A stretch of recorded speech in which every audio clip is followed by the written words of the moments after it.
The high-altitude vacuum dome of the Imperial Citadel of Xylos didn't crack with the majestic thunder of an interstellar siege. It whimpered with the pathetic, high-frequency whine of failing atmospheric seals and snapping titanium cables. Outside the multi-layered quartz observation windows, the once glorious orbital docks were already dissolving into a swirling debris field of burning star cruisers, shredded solar sails, and the frozen, lifeless carapaces of 1,000 elite Imperial Guardsmen who had chosen self-preservation over sovereign loyalty. Within the opulent, obsidian-walled throne room, the air tasted sharply of scorched ozone, copper, and the bitter, suffocating pheromone of absolute, unadulterated panic. Upon the dais of shattered black crystal sat Her Imperial Majesty, Queen Valira VII, sovereign of the Orion Arm, mother of 12 conquered solar systems, and wielder of 1 billion lives. She was 12 feet of razor-sharp, iridescent indigo chitin, her crown a towering crest of bioluminescent bone that pulsed with a dull, dying violet glow. Yet, for the first time in 400 years of uninterrupted imperial expansion, her 4 primary optical stalks were wide with a cold, paralyzing terror that had nothing to do with orbital bombardment. She was completely, utterly alone. Just 4 minutes prior, as the heavy seismic shock waves of the Terran drop pods smashed through the palace foundations, her entire royal guard, 300 of the fiercest multi-jointed cybernetic warriors in the galaxy, had looked at each other, dropped their plasma pikes, and sprinted for the emergency escape pods with the desperate, coordinated speed of roaches scattering from an unlit kitchen floor. The heavy, titanium-reinforced blast doors were jammed half open, groaning under the weight of the collapsed ceiling, blocked by the smoking remains of a gilded velvet drapery and a pile of discarded imperial armor plates. And standing in the center of the shattered throne room, calmly scraping a layer of dried mud and pulverized concrete off the toe of his heavy, scuffed combat boot with a rusted tactical knife, was a single human soldier. He wasn't a towering, bioengineered super soldier encased in gleaming, impenetrable power armor.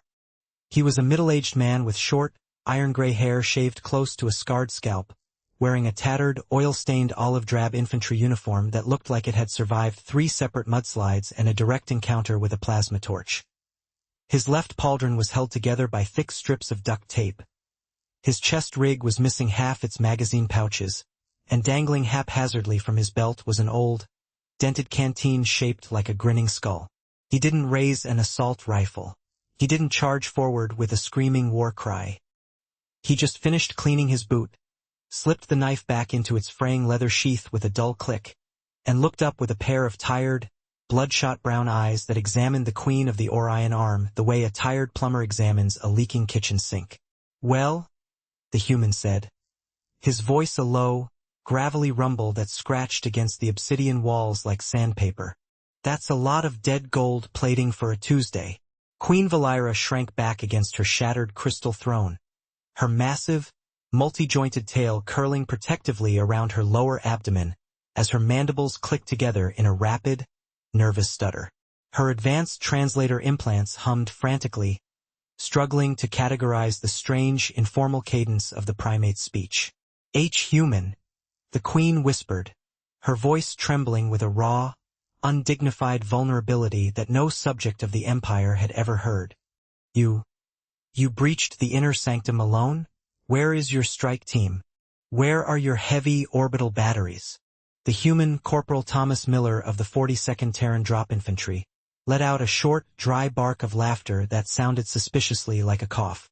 "Strike team," Thomas muttered, pulling a crumpled, half-smoked paper cylinder from his breast pocket, placing it between his lips, and flicking a cheap plastic lighter until a tiny orange flame sputtered to life.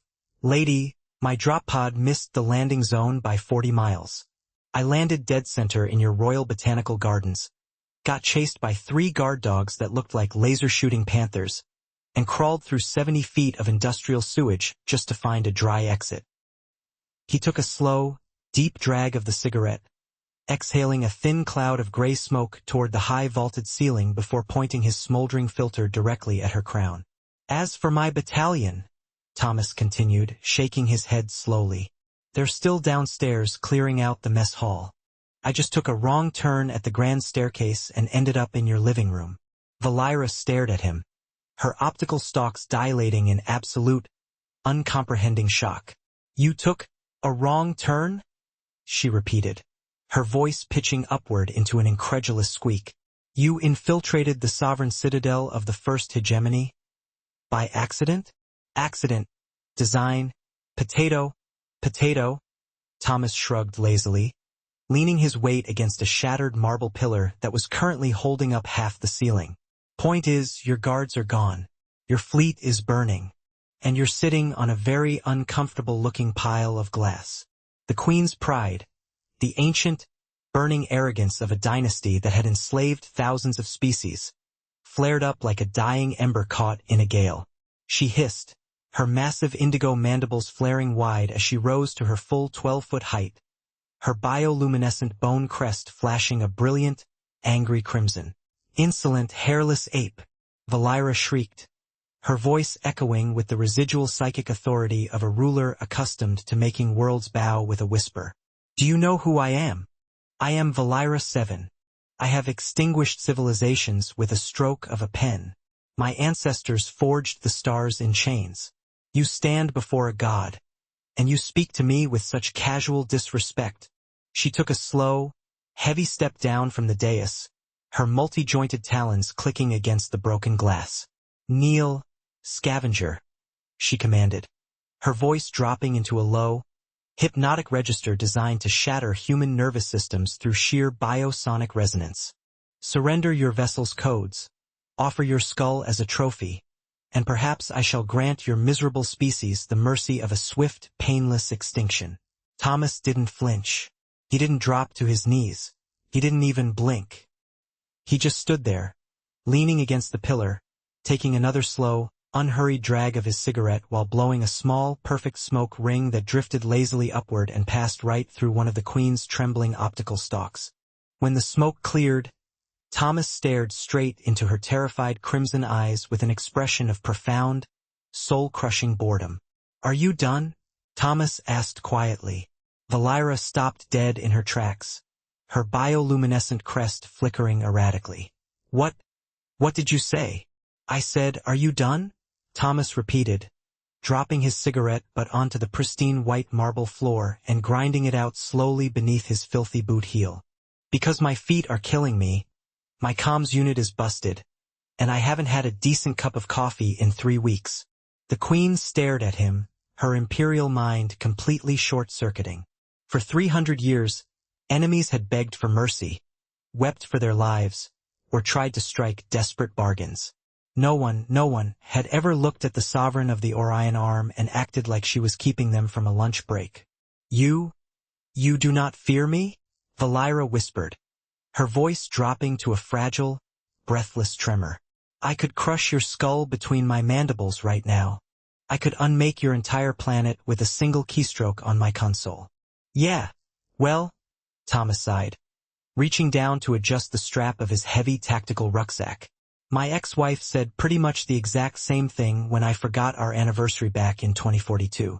She didn't unmake a planet, though. She just threw my golf clubs into the neighbor's pool." He stepped away from the pillar, walking slowly across the open expanse of the throne room toward the dais, his boots crunching loudly over the shattered crystal. Valira instinctively stepped backward, her talons clicking against the stairs, as she reached behind her for the emergency control panel that would vent the entire throne room into the freezing vacuum of space.